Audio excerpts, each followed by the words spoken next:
Ah, la philosophie. Je me souviens encore étant gamine quand j'en avais une très bonne image. Du moins des philosophes. C'est un peu grâce à Philippe d'Aubigné. C'est qui? Philippe, c'était le prof beau gosse dans la sitcom La philo selon Philippe. Mais t'es vraiment un culte. J'espère au moins que tu te souviens de Premier baiser. Ça m'en a appris des choses sur les relations humaines et ça a répondu à pas mal de questions métaphysiques. Bref, en grandissant, j'imaginais des philosophes pleins de sagesse, d'humanisme, des questionnistes qui avaient du détachement et un certain optimisme, une belle vision de l'existence. Et là, grosse désillusion. Je grandis et je me rends compte qu'on se retrouve avec ça. Ouais, tu oublies Michel Enfoiré qui comparait les non-picousés à des violeurs transmettant le sida. L'idée d'avoir un passeport sanitaire, je trouve étonnant qu'un certain nombre de gens, ceux qui sont souvent très répressifs et contre la racaille, etc., se comportent comme des racailles en disant pas de masque, tu changes la Philippot, ou à des gens comme ça, qui ont activé d'ailleurs une campagne contre moi sur le net quand j'ai fait savoir effectivement que j'étais pour le pass sanitaire, en disant mais vous avez bien sûr le droit de contaminer les gens, il n'y a aucun problème, vous pouvez aussi quand vous avez le sida avoir des rapports sexuels avec des gens non protégés, c'est un droit, allez-y, et estimer que effectivement vous avez une jeune fille qui vous plaît, vous avez le droit de la violer, mais cette façon de concevoir que le droit de nuire est un droit me sidère.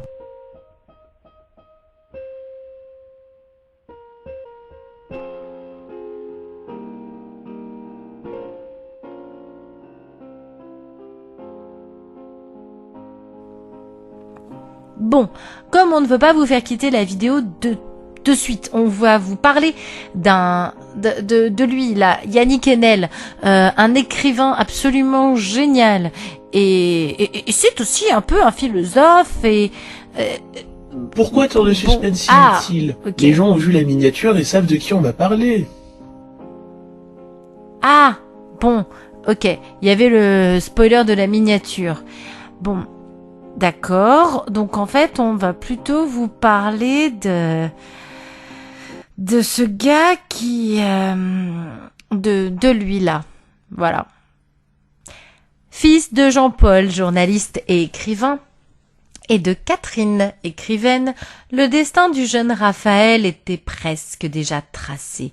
Ayant eu son bac au lycée Henri IV, mais non, puisqu'on vous dit qu'on a tous les mêmes chances, il poursuit ses études secondaires et obtient l'agrégation de philosophie facile en 1999. Ah, à la seconde tentative. Donc ce n'était pas un prodige. Oh, ça va, t'es tatillon. Bon. Il se marie ensuite avec Justine Lévy, la fille de BHL. Ça ne s'invente pas. Ah bah voilà, je pense que tu peux t'arrêter là. On comprend mieux pourquoi ce type est un connard. Mais pourquoi est-ce que tu l'insultes? Le directeur de la chaîne l'a croisé un jour dans le 15e pendant son footing, et ce tocard prenait toute la place sur le trottoir, le nez sur son portable. Ils se sont télescopés et le philosophe a commencé à se plaindre, puis Greg lui a sorti l'argument qui lui a fait fermer sa gueule. Un truc sur ses actions passées, mais vas-y, continue, nous t'écoutons. Bon, il enseigne à droite, à gauche, voilà. Alors qu'il est toujours marié à Justine, un week-end, son père Jean-Paul lui présente sa petite amie Carla. Oui, pas ta Carla, pas la Carla d'à côté, pas la Carla du supermarché, pas, voilà, la Carla. Oui, la Carla. Et alors le fils est reparti avec la copine de son père.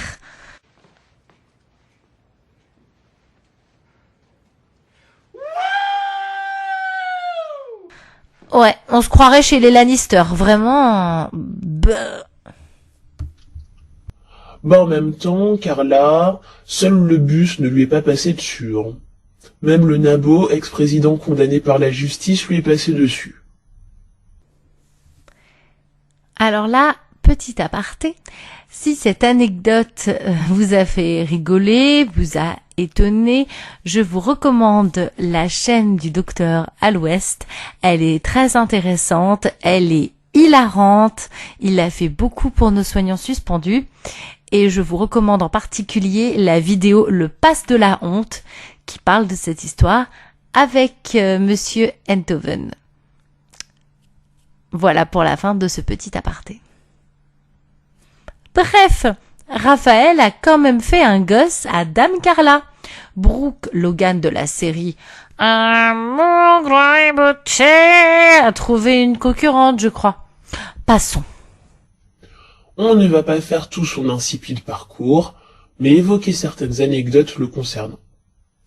Celui qui s'en prenait aux gens qui refusaient de voter. Et si je vous disais entre Éric Zemmour et Jean-Luc Mélenchon, qui vous choisissez? Ah, je m'abstiendrai, tout simplement. Qu'est-ce que vous pensez des abstentionnistes? Et que ce sont des feignants et des ingrats qui négligent les acquis que d'autres ont payés de leur vie. Que ce sont des gains petits qui veulent des droits sans devoir, des malhonnêtes, des irresponsables qui s'en remettent à des gens qu'ils n'ont pas élus. Je m'abstiendrai, Pour qui se prend le type qui va pas voter, Thomas? L'abstentionniste n'est pas un électeur tellement exigeant qu'en son âme et conscience, après un examen minutieux, aucune proposition ne le satisfait. S'abstenir, c'est encore s'engager. L'abstentionniste, c'est un snob qui a une tellement haute opinion de sa propre opinion qu'il aurait l'impression de la souiller en la mêlant à la tourbe des autres. C'est pas une solution idéale, mais je serai dans cette situation-là. Abstention, piège à con.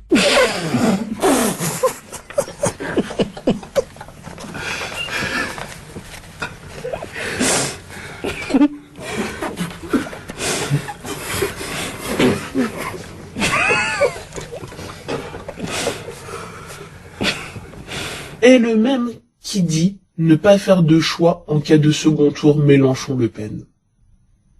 Même Coé se fout de sa gueule.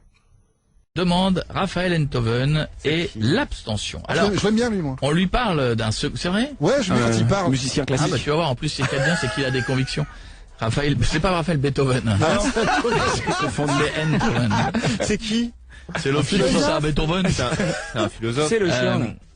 Second tour Zemmour-Mélenchon. On lui dit, et s'il y avait un second tour Zemmour-Mélenchon, il ne savait pas pour qui voter. Écoutez bien, il s'abstiendrait. Oui. Et alors que dans les dernières élections, quand on lui parlait des gens qui s'abstenaient de voter, il avait un avis tranché. Eh oui. Des gros bâtards, des enfoirés. Des fils d'up. Eh oui. Eh oui. J'en couperai les yeux. Eh ouais. Ils les accrocheraient par les testicules au plafond. Voilà. Ah oui, quand même. D'ailleurs, c'est lui qui conclut le mieux cette décision de retourner sa veste. Abstention, piège à con. Voilà. On vous a fait une petite compile de ses sorties lors de la crise Coco, lors de laquelle il a montré toute sa sagesse.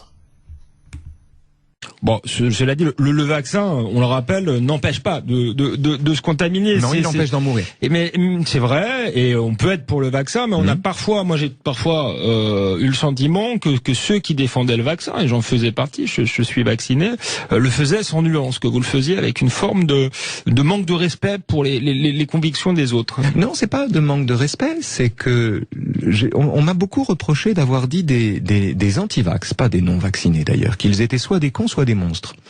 Et un peu, vous essayez. Alors voilà, j'ai pas un peu, je l'ai dit. Mais en vérité, on a pris pour une insulte ce qui n'était dans mon esprit qu'un constat. Mon erreur dans cette histoire, c'est que je n'ai jamais rencontré un anti-vax, qui ne soit ni con ni monstrueux, ni complotiste, ni fou, ni sous-informé, ni violent, ni mort, ni cynique. J'en ai pas rencontré. Non, mais Et lors du convoi de la liberté.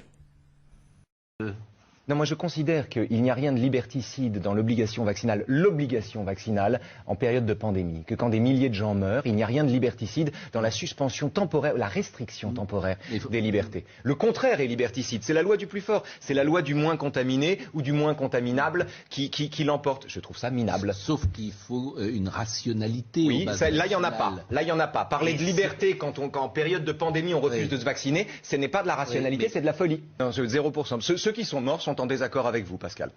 Ceux qui en sont morts sont en désaccord avec vous. Faudra leur poser la question peut-être. Invitez-les sur le plateau. Les gens qui sont morts parce qu'ils ne sont pas fait vacciner, invitez-les sur le plateau, demandez leur témoignage. Les gens qui sont morts parce qu'ils ne se sont pas fait vacciner, c'est pas convenable de répondre comme ça. Mais les gens qui sont morts parce qu'ils ont cru des prophètes qui leur ont dit qu'il n'était pas nécessaire de se vacciner ne sont pas d'accord avec vous. C'est tout. Ce n'est pas convenable de répondre comme ça. Je vous parle Ce n'est pas vrai ça. Parlons de son rapport avec les libertés. Le paradoxe de la démocratie, c'est-à-dire que la démocratie permet la liberté, mais elle dépérit du mauvais usage de la liberté qu'elle permet. C'est-à-dire, plus on profite du droit qu'on a de jouir sans effort, plus ce droit-là est menacé de disparaître parce qu'on ne le défend pas. Ce type est un idiot utile de la Macronie. Il y en a beaucoup. Et il suffit de voir cette photo avec la cruche d'Aurore Berger qui semble tout excitée à l'idée d'être vue avec ce déchet. Attends, mais là, ce n'est pas Mohamed Sifawi, le gars impliqué dans l'arnaque du fonds Marianne? Himself. Mais tu sais, entre pourris, qui se ressemblent s'assemblent. Mais pourquoi est-il autant mis en avant, même à la radio? Il est en couple avec Adèle Van Rieth. C'est qui celle-là encore? Écoute, si la prononciation ne te convient pas, tu peux peut-être le refaire. Adèle Van Rieth. Bref. Adèle, c'est une animatrice télé, productrice et accessoirement, c'est la directrice de France Inter. Ouais, bon là on comprend, donc ses prises de position et sa macro-compatibilité. Il a le chic pour se mettre en couple avec des femmes bien placées, le bougre. Allez regarder la réponse du frère dissident sur son cas. Raphaël Enthoven. Bon, les amis, si vous savez pas qui est-ce, c'est un type qui se prend pour un philosophe. Bon, accessoirement, c'est aussi un type qui a quand même réussi à faire un enfant à l'ex de son père. Donc vous voyez un petit peu le genre. C'est un type qui doit être aussi de la même ADN que Bernard-Henri Lévy. Vous voyez quel type d'ADN? L'ADN grosse. Bon, en gros, c'est un mec qui sert à rien, tu l'auras compris, c'est un petit peu comme les journalistes de BFM TV, quoi, tu vois. C'est un petit peu la même engeance. Alors pourquoi j'en parle? Parce que ce sale type a tweeté la chose suivante. Je cite. Un soignant anti-vax, qui lui confierait sa vie? Et pourquoi pas un boucher vegan, une féministe voilée, un platiste astronome, un cercle carré? Alors, espèce de grosse bouse de philosophe à 2 balles. La nuit dernière, j'ai une amie, par exemple, qui a attendu depuis 21h jusqu'à 6h du matin pour que son enfant soit pris en charge. Son enfant de 3 ans, il était au plus mal. Elle était aux urgences parce qu'elle n'a pas pu trouver de médecin pendant 4 jours. Faute d'effectifs. Et des exemples comme ça, il y en a plein. Alors, je vais te la dire en français, à toi, le philosophe à 2 balles. La vraie vie, vous ne la vivez pas, vous ne la connaissez pas. Donc, ayez juste un minimum de respect et de dignité envers les gens qui la vivent. Si vous savez encore ce que c'est que le respect et la dignité, et tu sais quel est le meilleur moyen pour exprimer le peu de respect qui te reste et de dignité envers les gens, eh bien c'est... Ferme ta gueule. Mais ferme ta gueule. Voilà le meilleur moyen, c'est que tu fermes ta gueule. Et quand on veut débattre avec lui, directement bloqué. C'est fou ces philosophes qui ne savent plus échanger ou accepter la contradiction. Le débat, tout ça, c'est has-been. Un comble, oui. Mais bon, je me range. C'est la démocratie, après tout. Ayant récemment défié ChatGPT pour mettre en avant ses capacités à rédiger une disserte de philo du bac 2023. Oui, c'est une pitoyable propagande pour faire croire aux endormis que ChatGPT est sans danger et restera toujours inférieur aux humains. Ouais. Bref, c'était du 11/20 pour la machine et du 20/20 pour Rafa. Ouais, et comme par hasard... Oui, exactement, comme de par hasard, espèce de complotiste. Bon, ok, peut-être que le mec s'est contenté de recopier mot pour mot un de ses bouquins. Mais pourquoi pas? En tout cas, rien de mieux que de gonfler l'ego de ce triste personnage. Il adore qu'on lui lèche les bottes, qu'il est fort, qu'il est beau, notre Raphaël. Ouais, les Platons, Socrate, Descartes doivent se retourner dans leur tombe quand on voit par qui les philosophes sont représentés de nos jours. Les véritables philosophes, tu veux dire? Exactement.